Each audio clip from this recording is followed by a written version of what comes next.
Assalamualaikum warahmatullahi wabarakatuh. Alhamdulillah. Alhamdulillahirabbil alamin.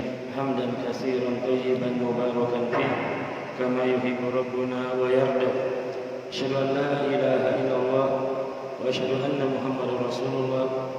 Allahumma shalli wa sallim ala sayyidina Muhammadin wa ala alihi wa ashabihi wa man tabi'ahum bi ihsan ila yaumiddin. Amma ba'du. Ya ayyuhalladzina amanu taqullaha haqqa tuqatih wa la tamutunna illa wa antum muslimun. Kaum muslimin, bapak-bapak, jamaah yang dimuliakan Allah Subhanahu wa taala, alhamdulillah bersyukur kita kepada Allah Subhanahu wa taala atas segala nikmat yang diberikan kepada kita semua. Terlebih nikmat kesehatan dan nikmat rasa aman. Alhamdulillah kita di tempat kita ini kita merasa jauh lebih aman dibanding yang lainnya, walaupun senantiasa tetap kita berdoa kepada Allah agar tetap diberikan kesehatan, tetap diberikan kebaikan pada kita semua. Dan di antara nikmat yang lainnya adalah nikmat berada di lingkungan yang baik. Pada khutbah Jumat yang lalu telah kita bacakan beberapa pendapat ulama yang menyebutkan beberapa kiat-kiat untuk meningkatkan keimanan. Di antaranya adalah ayatanafas bi hawail iman atau ayaisha fi ajwail imaniyah, yaitu agar seseorang itu jika ingin meningkat keimanannya, mereka hidup di lingkungan yang penuh keimanan, menghirup udara keimanan. Karena itu kita katakan para bapak-bapak yang telah melaksanakan ibadah haji atau umrah pasti merasakan hal ini.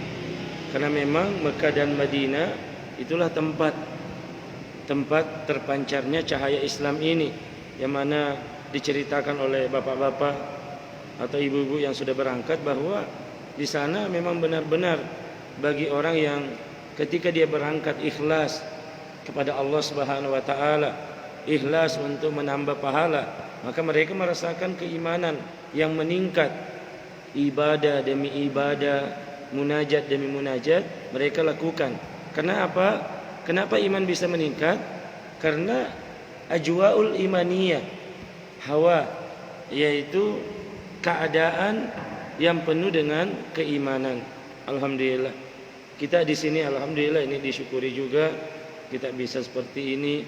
Ada tempat-tempat untuk menuntut ilmu agama, ada sarananya, maka ini suatu hal yang sangat baik. Ini bisa duduk di majelis ilmu. Sebagian teman-teman kita, saudara kita, ada yang tidak bisa duduk seperti ini, maka banyak yang akhirnya walaupun lewat Facebook atau lewat YouTube mereka menonton. Alhamdulillah saat ini beberapa saudara kita ini sedang menonton juga, mendengarkan ceramah seperti ini. Kita alhamdulillah kita bisa duduk, kita bisa hadir. Ini merupakan suatu kebaikan yang hendaknya kita syukuri. Wa bi ayyi ala'i rabbikuma tukadziban. Maka nikmat Tuhanmu yang mana kalian dustakan. Jadi kaum muslimin yang Allah Subhanahu wa taala. Kemudian dari hal tersebut, pada malam hari ini kita akan membacakan di antara kisah yang Nabi kita Muhammad SAW sebutkan atau ceritakan kepada para sahabat. Kita tahu bahwa salah satu metode pembelajaran yang baik melalui cerita. Tentunya kita waktu sekolah dulu senang yang namanya cerita, apalagi cerita-cerita tentang kerajaan, cerita-cerita yang lain, senang kita membacanya. Maka kita ketahui juga bahwa dalam Al-Qur'anul Karim bahwa banyak sekali Allah Subhanahu wa taala menyebutkan kisah-kisah yang tentunya laqad kana fi qasasihim ibratun liulil albab.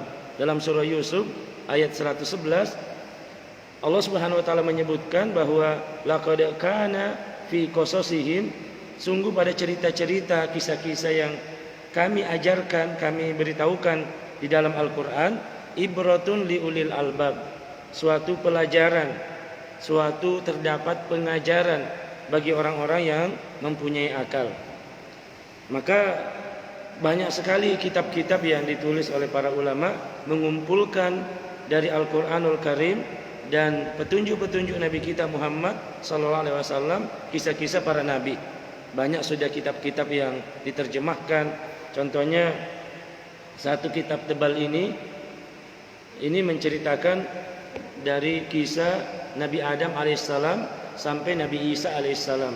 Adapun kisah Nabi kita Muhammad SAW, kisah Nabi yang paling lengkap, yang mana diketahui sejak beliau sebelum beliau lahir, bagaimana masa kecilnya sampai beliau remaja, masa dewasa, menikah, punya anak, sampai meninggal beliau. Lengkap kisahnya, dan ini adalah yang terbaik. Kemudian kaum muslimin dan kaum subhanahu wa ta'ala, di antara kisah-kisah yang diceritakan oleh Nabi kita Muhammad sallallahu alaihi wasallam di dalam petunjuk beliau, dan ini juga ditulis dan dihafalkan oleh para sahabat dan diajarkan kepada murid-muridnya, kemudian ditulis oleh para imam-imam yang mengumpulkan hadis Nabi kita Muhammad sallallahu alaihi wasallam, yang mana hal ini ditulis dalam kitab Imam Muslim.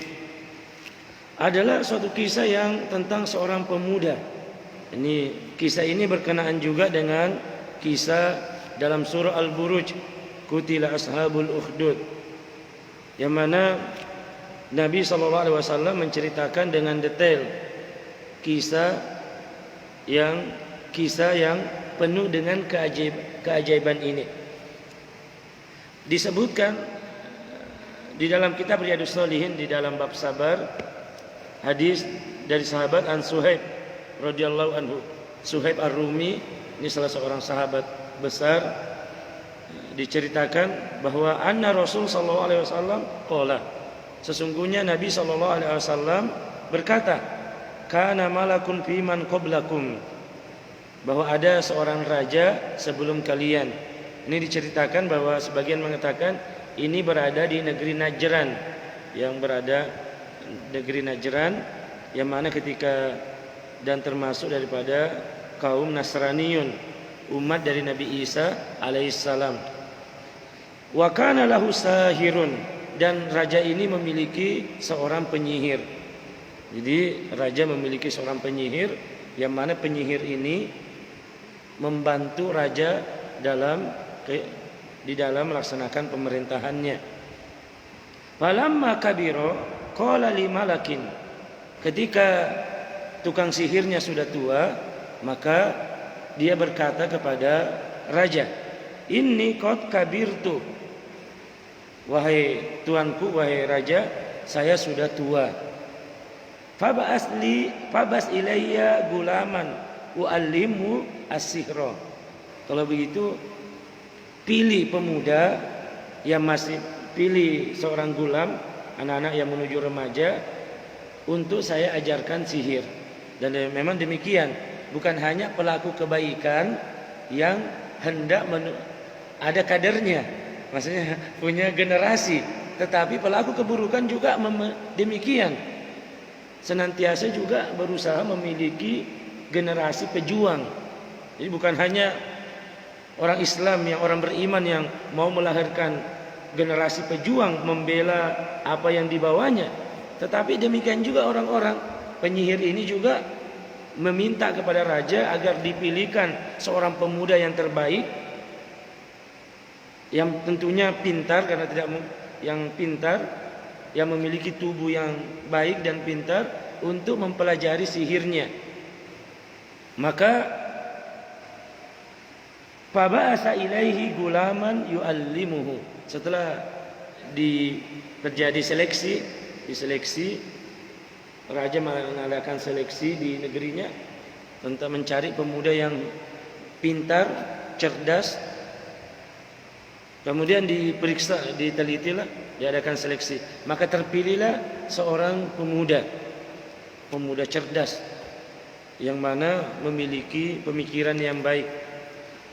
Maka fa'abasa ilaihi gulaman yu'allimuhu. Maka diutuslah pemuda ini untuk pergi mempelajari sihir.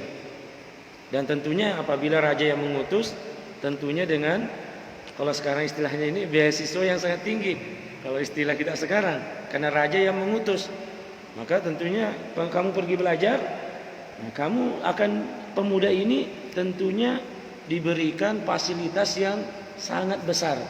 Ingat, raja yang mengutus dan yang meminta adalah penyihir, pembantu daripada raja. Yang mana pemuda ini akan diangkat apabila berhasil menguasai ilmunya, dialah yang akan membantu raja dalam beberapa urusan pemerintahannya. Wa kana fi tariqihi idza salaka rohibun. Dan alhamdulillah bahwasanya di dalam perjalanan pemuda ini dari rumahnya ke tempat penyihir tersebut, maka di tengah-tengah kampung, di tengah-tengah perjalanan ada seorang rohib. Rohib ini adalah pada waktu itu seorang pendeta dari kaum Nasrani. Karena kejadian ini berlaku terjadi sebelum diutusnya Nabi kita Muhammad sallallahu alaihi wasallam. Maka ada ilaihi wa sami'a kalamu fa'ajabahu. Maka di tengah perjalanannya menuju tukang sihir, dia bertemu dengan seorang rohib. Maka pemuda yang cerdas ini, dia juga berbicara dengan rohib tersebut. Seorang rohib, kemudian setelah berbicara tentang masalah keimanan, masalah ketuhanan, dia mendengarkan dan dia takjub dengan ucapan yang baik, dengan pengajaran yang baik daripada rohib tersebut. Wa kana idza atas sahira marra bir rohibi wa qada ilaihi. Maka mulailah pemuda ini menjalani pelajarannya. Apabila pemuda ini menuju ke tempat ke tempat penyihir tersebut untuk belajar sihir, dia singgah di tempat rahib tersebut. Jadi di tengah belajarnya disuruh belajar tentang kejahatan, tentang sihir, tapi hidayah Allah Subhanahu wa taala kepada pemuda ini, di tengah perjalanannya dia singgah dulu belajar tentang masalah ketuhanan, belajar masalah keimanan kepada rohib, kemudian pergi belajar sihir. Maka terkumpullah dua pada dirinya, yaitu ilmu tentang keimanan kepada Allah Subhanahu wa taala, tapi satu tentang ilmu sihir. Yang mana kita tahu ilmu sihir tidaklah ada melainkan kerjasama dengan jin atau setan secara umum. Maka terkumpul pada diri pemuda ini ilmu kebaikan dan ilmu keburukan. Faida atas sahiru atau faida atas as-sahiro dorobahu. Dan pemuda ini ketika sampai di tempat penyihir, maka dia dipukul. Dikatakan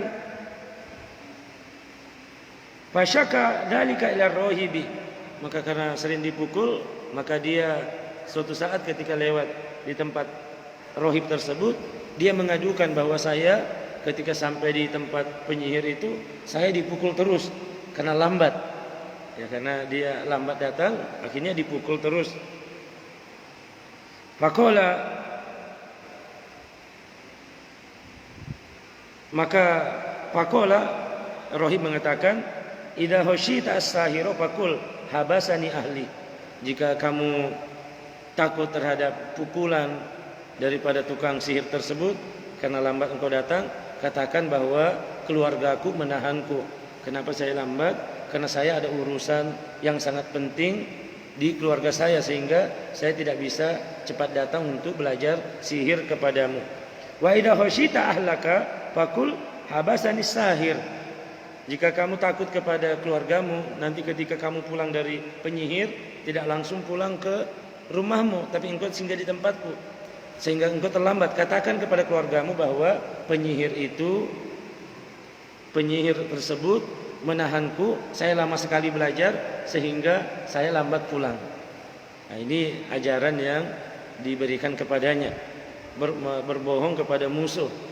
Maksudnya ini ada bentuk ada kebohongan dalamnya, dan memang di dalam ilmu fikih ada juga tentang masalah tipu daya hal ini.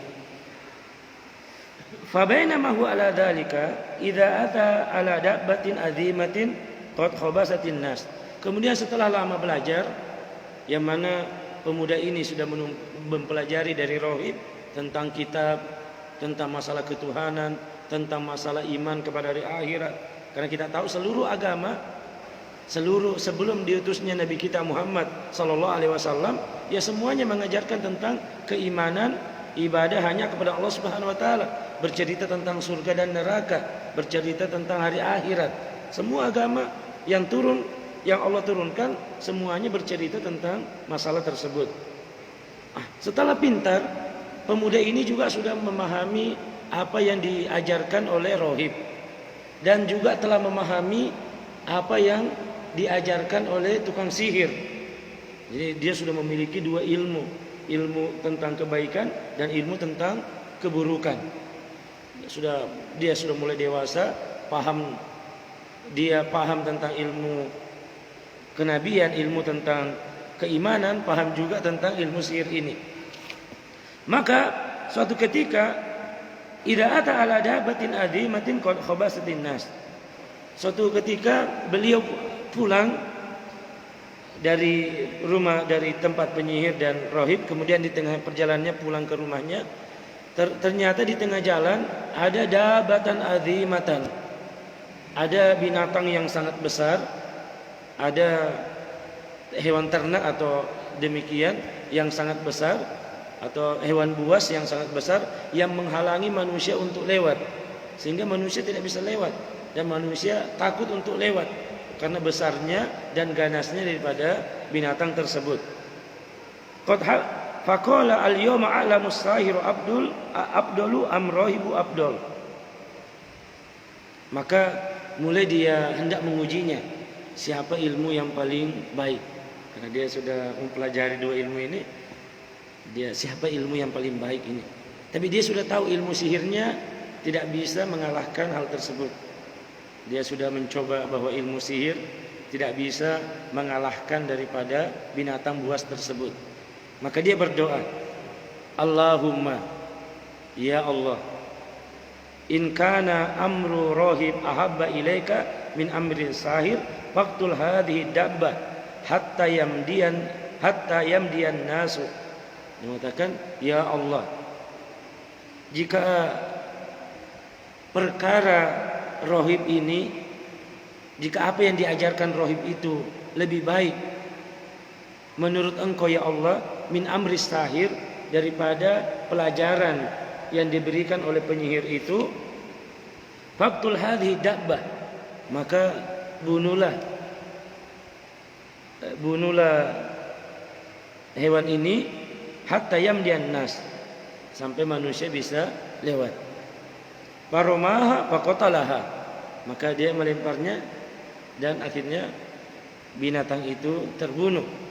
Wa mado annas, sehingga manusia bisa lewat. Maka dia doanya seperti ini. Dia berdoa karena dia sudah mencoba sihirnya tidak bisa, dan dia tahu sihirnya tidak bisa melawan daripada dabah ini. Maka dia menyerahkan kepada Allah, ya Allah, saya hendak menguji ilmu mana yang saya ikuti ya Allah. Apakah ilmunya penyihir ini yang penuh dengan tentunya tipu daya dan kerjasama dengan jin dan setan, atau ilmu tentang yang diajarkan rohib ini. Maka dia menguji yang mana yang paling benar. Fa'atar rohib fa'ahbarahu. Setelah binatang itu terbunuh, maka dia mendatangi rohib tersebut, menceritakan, wahai rohib, tadi saya ketemu di jalan binatang besar yang menghalangi manusia. Kemudian saya berdoa, ya Allah, jika memang perkara rohib itu yang paling betul, yang paling lebih engkau cintai ya Allah dibanding urusan sahir tersebut, maka bunuhlah daripada binatang ini. Maka dia lempar, terbunuh. Maka faqala lahu rohib, bunayya antal yawma afdalu minni. Maka dia mengatakan, wahai bunayya, wahai anakku, sekarang engkau memiliki kelebihan dibanding diriku. Dia mengatakan anta afdalu minni, artinya pemuda ini memiliki kelebihan yang tidak dimiliki oleh rohib tersebut, gurunya tersebut. Jadi memang terkadang ada murid yang bisa lebih pintar daripada gurunya dan bisa lebih utama daripada gurunya. Sebagaimana pemuda ini akhirnya dia sampai dalam satu kedudukan yang lebih tinggi daripada kedudukan gurunya di satu bidang. Qad balaga min amrika ma'aro, engkau telah sampai dalam kedudukan yang aku lihat. Wa innaka satubtala, dan pasti engkau akan diuji wahai anakku. Jika engkau mempelajari, engkau sudah yakin terhadap kebenaran ajaran yang aku bawa ini, kebenaran ajaran ibadah hanya kepada Allah, keyakinan akhlak mulia, keyakinan terhadap negeri akhirat, dan engkau sudah meninggalkan perkara penyihir, kamu tidak lagi mau pergi belajar kepadanya, maka engkau akan diuji. Dan rahib ini tahu bahwa pemuda ini punya kelebihan. Apa kelebihannya? Jika berdoa dikabulkan doanya.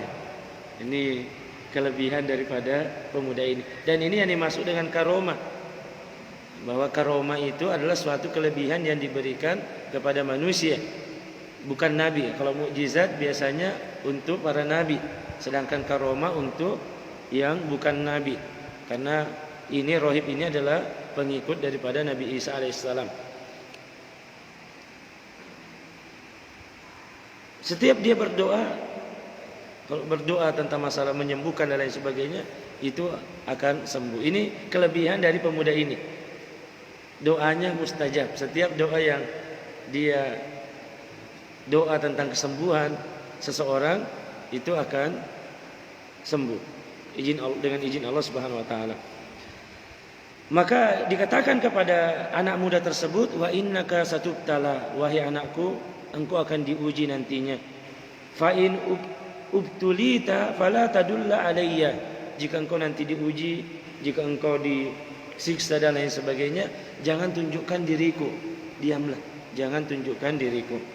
Wa kanal gulamu yubraul akma wal abras, maka pemuda ini mulai dia mengajarkan kebaikan yang ada pada dirinya, mulai dia mengajarkan agama ini dan mulai dia mengobati orang-orang. Maka dia mulai mengobati orang yang buta. Jadi kalau ada orang buta, didoakan, dia berdoa langsung sembuh. Abros, orang yang lepra, orang yang bisu dan lain sebagainya, datang ke anak muda tersebut, dia berdakwah kepada Allah bahwa bukan aku yang menyembuhkan, Allah yang menyembuhkan. Jika engkau percaya, saya doakan. Didoakan, langsung bisa berbicara, langsung bisa melihat. Nah, ini kelebihan pemuda ini. Kemudian wa yudawin nas min sa'iril adwai, dan dia mengobati manusia dari berbagai macam penyakit. Ini kelebihan yang ini, yaitu bisa mengobati penyakit.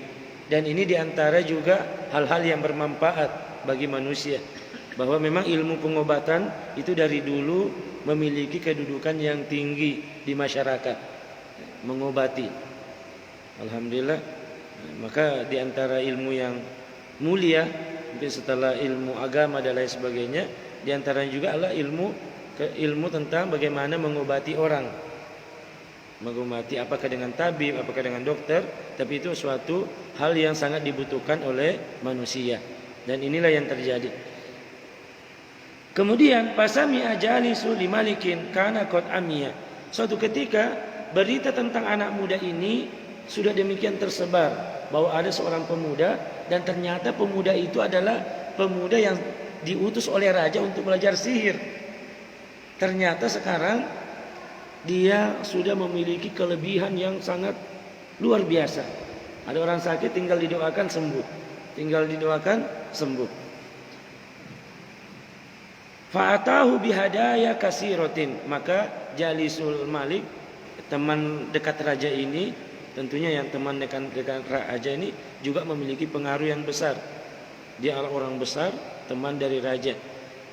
Pada waktu tersebut dia sudah buta, Kemudian dia mendengar bahwa ada anak muda yang seperti itu, maka dia datang dengan bihadaya kasiratin. Datang membawa banyak hadiah. Dia membawa banyak hadiah untuk diberikan kepada pemuda tersebut. Hahuna laka ajma'u in anta syafaitani. Maka dia mengatakan, wahai anak muda, wahai ini saya membawa banyak hadiah ini, dan ini untuk kamu jika engkau menyembuhkanku. Ini perkataan daripada teman raja ini. Faqala inni la ashfi ahadan innama yashfallahu ta'ala. Maka dia mengatakan, wahai Tuhan, wahai Bapak, saya tidak pernah menyembuhkan seseorang. Yang menyembuhkan adalah yashfillah, Allah yang menyembuhkan. Nah, ini satu akidah yang harus dipahami ini. Bagi kita tukang ruqyah misalnya, kalau kita misalnya ada yang tukang ruqyah, jangan sampai tertipu nanti oleh jin. Ya, ayo keluar. Ya, saya keluar karena kamu. Ya. Saya takut sama kamu, jadi saya keluar. Oh ya, kamu tidak takut sama saya. Nah, ini ucapan yang tidak bagus. Kenapa jin disuruh takut kepada kita? Tapi suruh. Misalnya ketika meruqyah, jin keluar. Kalau tidak, kamu akan dibakar dengan ayat-ayat Allah Subhanahu wa taala. Jangan mentakutkan dengan dirimu. Nah, ini berbahaya. Karena ini pernah kejadian di zaman para ulama kita. Dia mengatakan ketika ada seorang yang kesurupan, kerasukan jin, kemudian diruqyah, dia mengatakan, wahai imam, saya keluar karena dirimu. Apa kata imam tersebut? La, engkau keluar karena Allah Subhanahu wa taala. Nah, ini jangan sampai mengatakan iya menyembuhkan iya.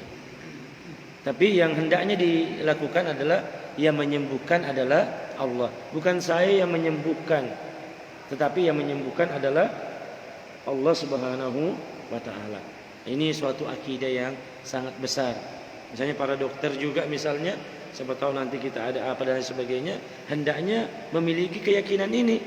Ya, alhamdulillah dok, saya berobat ke makan obatnya dokter dan diperiksa oleh dokter, saya sembuh. Oleh dokter yang baik, alhamdulillah. Itu obat sarana, saya juga sarana, tapi penyembuh utama adalah Allah Rabbul Alamin. Ini suatu keyakinan yang harus kita pegang. Kita meruqyah misalnya, keluar karena memang ada rasa bangga. Wih, saya yang ruqyah itu langsung keluar. Jangan. Wah, ya alhamdulillah ketika wah jago sekali itu. Tidak ada jago. Yang maha besar, yang maha agung adalah Allah Subhanahu wa taala. Saya hanya sekedar membaca, tetapi berpengaruh dan tidaknya bacaan tersebut Allah yang menentukan. Ini suatu akidah yang benar-benar harus dipahami Pak ya. Jadi kalau misalnya ada juga misalnya masalah kesurupan, biar tidak mesti harus ada ustadz. Tapi kalau ada ya tidak apa-apa juga. Tapi biar bacakan. Ini juga harus berbahaya saya ini kan. Jangan sampai ada istilah harus ustadz itu. Nah, akhirnya kita ini yang mau kadang maju. Hai kalau bukan ustadz itu, kalau ustadz itu, tidak. Yang bisa menyembuhkan kalau ustadz itu saja. Kalau ustadz ini, tidak. Jadi walaupun kadang kita datang, tapi karena sudah dalam hati sudah menolak. Kadang kan obat begitu Pak. Kalau kita mau obati kan, dia sudah menolak. Biar dibacakan apa juga, karena hatinya sudah menolak, tidak mau. Karena hatinya sudah tergantung kepada seseorang. Padahal dalam masalah ini, masalah ruqyah, dalam masalah obat sarana, ruqyah sarana, tetapi yang menyembuhkan adalah Allah Rabbul Alamin. Walaupun memang ada juga pengaruh pedang tajam, tapi dipakai oleh anak kecil susah juga. Ini ada istilah kalau ada pedang tajam sekali, ruqyah itu tajam sekali. Misalnya sangat baik, sangat bermanfaat, tapi dipakai oleh yang tidak kuat juga tidak, kurang, tebangannya kurang. Tapi ketika pedang yang tajam dipakai oleh orang yang kuat, maka dia memiliki daya tebas yang demikian besar. Tapi semua tentunya dengan izin Allah Subhanahu wa taala. Nah, ini satu ucapan yang mestinya kita pegang dan ini pelajaran besar. Ini pelajaran akidah, keyakinan dari kitab cerita ini, cerita Nabi kita Muhammad SAW. Ketika pemuda ini mengatakan apa? Ketika dikatakan kepadanya, hahuna laka ajmau in anta syafaitani. Wahai pemuda, ini harta yang banyak, saya akan serahkan kepadamu jika engkau menyembuhkanku. Apa kata pemuda ini? Faqala inni la ashfi ahadan, innama yashfallahu ta'ala. Dia mengatakan, saya tidak menyembuhkan seseorang, yang menyembuhkan hanya Allah.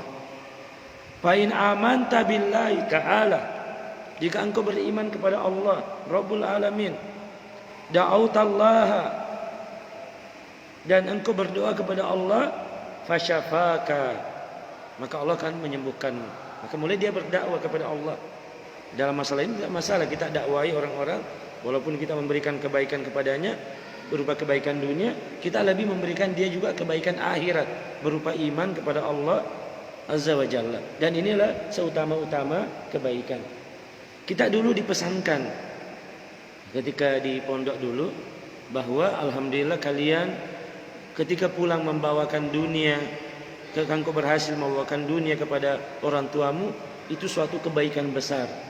Tapi tahukah bahwa masih ada kebaikan yang besar yang lainnya? Apakah itu? Ketika engkau mengajak membawa orang tuamu benar-benar ibadahnya hanya kepada Allah Subhanahu wa taala. Orang tua yang berada di kampung mungkin berada di dalam perbuatan syirik yang dia tidak ketahui. Dia melakukan kesyirikan tapi dia anggap perbuatan baik yang dia tidak ketahui. Kemudian engkau mengajarkan kepada mereka dengan sebab itu beribadah hanya kepada Allah. Maka itulah hadiah yang terbaik. Hadiah terbaik seorang anak kepada orang tuanya apabila mungkin orang tuanya belum memiliki keimanan, belum mengikuti agama sebagaimana dituntut oleh Rasul SAW, adalah mengajak orang tuanya untuk hidup di bawah naungan Islam, di bawah tuntunan Rasul SAW. Karena dengan itu dia akan terbebas dari kesyirikan, dia akan terbebas dari penyembahan kepada selain Allah Subhanahu wa taala. Dan apabila dia hanya beribadah kepada Allah dan menjauhi kesyirikan, pasti masuk surga.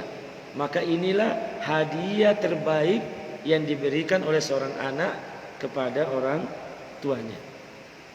Dan qadarullah, ya ini juga yang kadang membuat kita ini, kadang seorang anak, ya itu,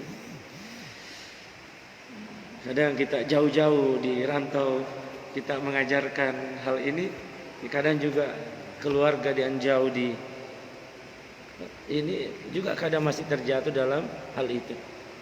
Ini pelan-pelan memang harus butuh pengajaran ini. Dan ini hadiah yang terbaik.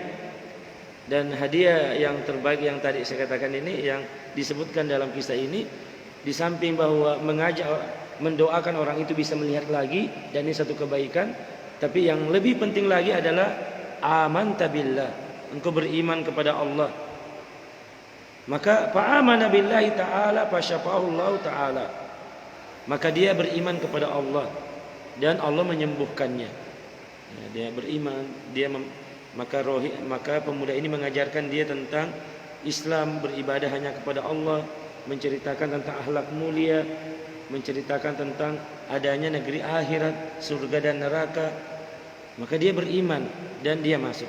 Kemudian terjadilah peristiwa ini. Fa'atal malaka fajalasa ilaihi kama kana yajlisu faqala lahul malak.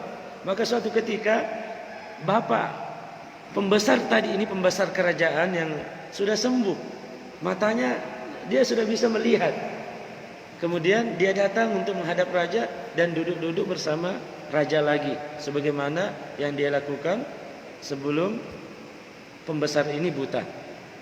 Faqala lahul malak, man rodda alaika basoroka. Man rodda alaika basoroka. Wahai teman, man rodda alaika basoroka, siapa yang mengembalikan penglihatanmu? Tanya. Tentunya suatu hal yang sangat ajaib, karena belum ada pada waktu tersebut ilmu tentang bagaimana mengobati penyakit ketika misalnya tidak bisa melihat lagi. Kalau sekarang kan ada istilahnya operasi mata. Belum ada istilahnya waktu tersebut operasi mata, operasi katarak belum ada. Atau operasi-operasi yang lainnya. Maka dia bertanya, "Man radda alaika basaraka?" Siapa yang mengembalikan, siapa yang membuat engkau bisa melihat lagi? Maka faqala Rabbi. Orang beriman tersebut, pembesar yang sudah beriman, Rabbi, zat yang telah menciptakanku, zat yang telah menciptakanku, zat yang menguasai alam semesta ini, dan zat yang mengatur seluruh alam semesta ini. Maka qala alaka rabbi ghairi. Maka raja ini mengatakan, apakah engkau memiliki Rob, Tuhan selainku? Maka ternyata raja tersebut memang sudah mengklaim bahwa dialah Tuhan. Dialah penguasa daripada kerajaan ini. Dia bisa menghidupkan dan mematikan seseorang. Ya tentunya menghidupkan maksudnya ketika ada orang dihukum, dia mengatakan bebas, bebas.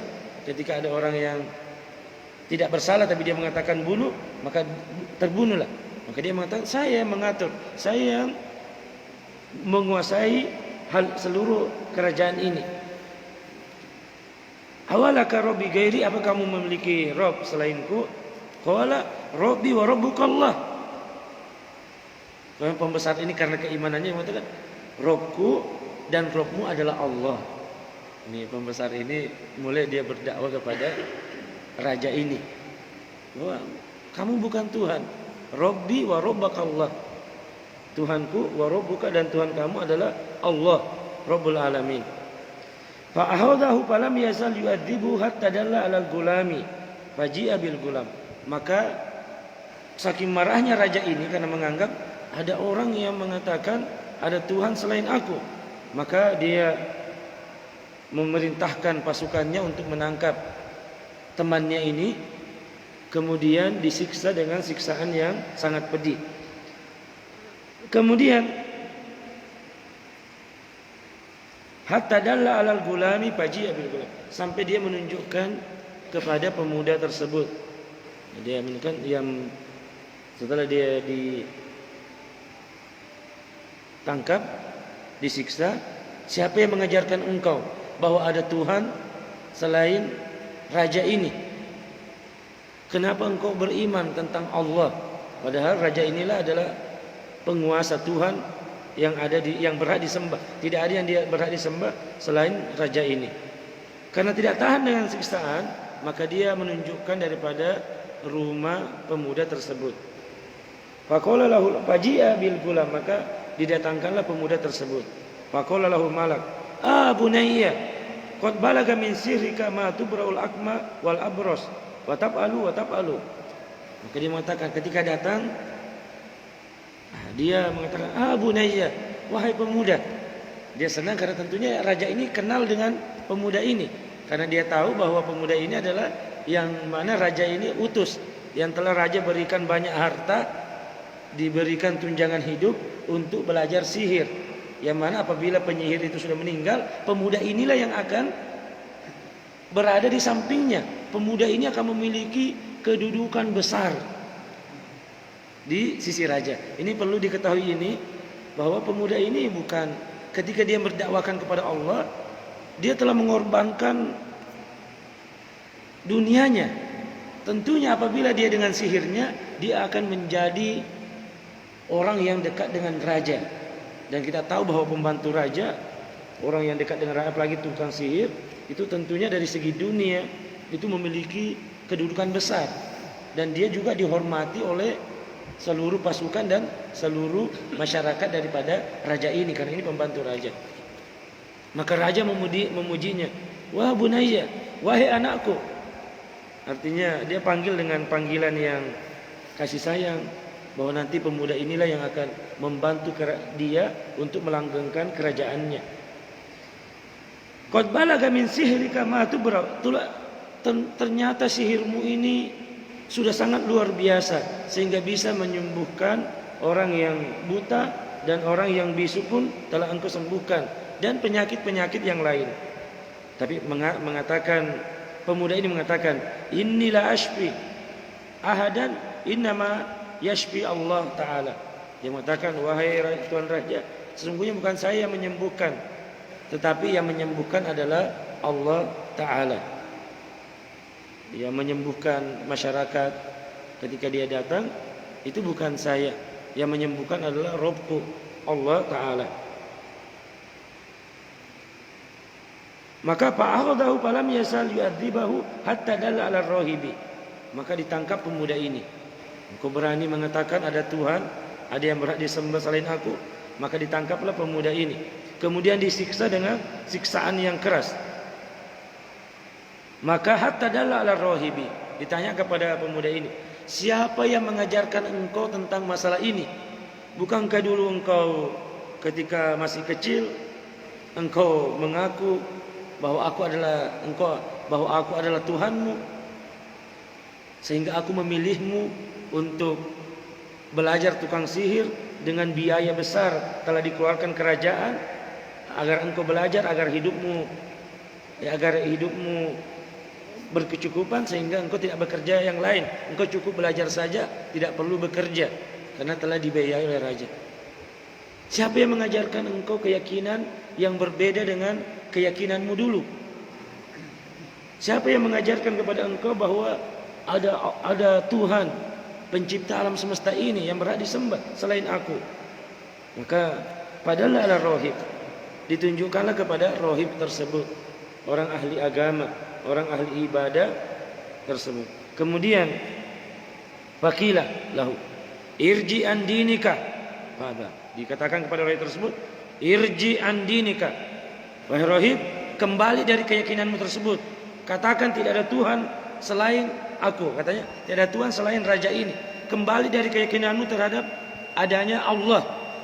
Hilangkan keyakinanmu tentang adanya surga dan neraka tersebut. Itu tidak ada. Hidup ini hanya di dunia. Kembali kepada keyakinanmu dulu. Fa'aba. Maka dia menolak. Tidak, saya tidak mau. Sedikit lagi ditambah, pada abil minsyari, maka diletakkanlah gergaji besi. Kalau mungkin zaman dulu sekarang sudah ada sensor, mungkin sensor yang diletakkan, atau bor yang mana dilakukan orang-orang ini yang menyiksa para pejuang, orang-orang Syiah dan lain sebagainya, di mana menyiksa para pejuang. Datangkan minsyar. Dulu kita masih mungkin zaman-zaman dulu kita masih melihat minsyar gergaji besi yang ini panjang. Misalnya orang foto ini ada 2 orang atau berapa orang tarik begitu. Nah, ini didatangkan minsyar tersebut. Kemudian faudi al minsyar fi mafraqi ra'sihi. Diletakkanlah minsyar itu, gergaji besi yang tajam. Jangankan ini, pohon saja bisa tumbang, apalagi hanya kepala saja yang ini. Kepala saja. Nah, kaitannya dengan kepala ini, pernah ada polisi mengatakan dulu kita tidak pakai helm. Langsung mengatakan, kenapa tidak pakai helm? Apakah kepalamu lebih keras dari aspal? Oh iya. Jadi kaitannya juga dengan masalah helm ya. Pakai helm. Kalau memang ini, apalagi jauh-jauh, pakai helm. Kepala kita tidak lebih keras dari aspal. Pakai. Nah ini minsyar ini tentunya ditakut-takuti. Irji an dinik. Kembali kepada agamamu. Jika tidak, kamu akan dibelah dari kepala tembus ke bawah. Tapi apa kata rahib ini? Lah. Tidak. Walaupun saya mati, saya akan tidak pernah kembali. Allah, hanya Allah sesembahan satu-satunya. Maka fawudi'a minsyaru fi mafraqi ra'sihi. Maka diletakkanlah minsyar, dibelah ini, di salah-salah ininya, mafraq, dibelah daripada rambutnya, diletakkan. Fasyaqqau hatta waqa'a syaqqa. Maka digergajilah sampai terbelah 2. Tapi apakah rahib itu keluar dari agamanya? Tidak. Dia rela mati demi agamanya. Mati demi hanya beribadah kepada Allah. La ilaha illallah. Ini bukti keimanan yang sangat besar.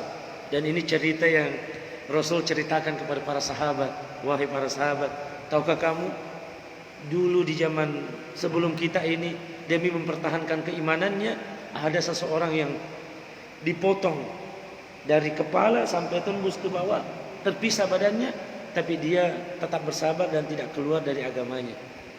Allahu Akbar. Ini bentuk keimanan yang sangat besar yang Allah berikan kepada orang-orang yang dikehendakinya. Tentunya mudah-mudahan kita juga semua, anak-anak kita, generasi kita memiliki hal ini, keimanan kepada Allah Azza wa Jalla.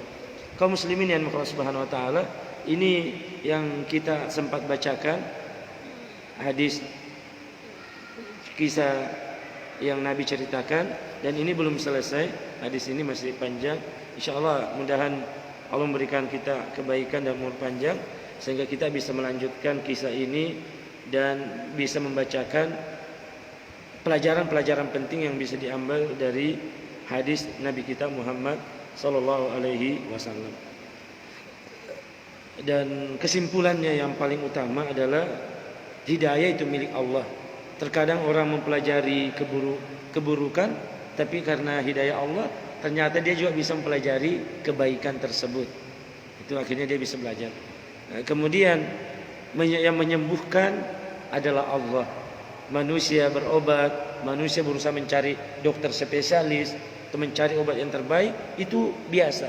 Itu adalah perkara yang dianjurkan, tetapi sebab utama kesembuhannya hanya milik Allah Subhanahu wa taala. Dan juga yang terakhir bahwasanya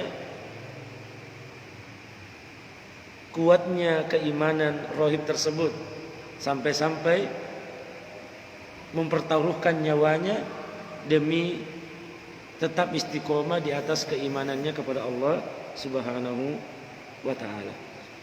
Semoga Allah Subhanahu wa taala memberikan kita kebaikan dan keimanan yang kuat, di kebahagiaan di dunia dan di akhirat, dan juga generasi penerus kita. Ini yang saya bisa bacakan, kurang dan lebihnya saya mohon maaf. Subhanakallahumma wa bihamdik, asyhadu an la ilaha illa anta, astaghfiruka wa atubu ilaik. Assalamualaikum warahmatullahi wabarakatuh.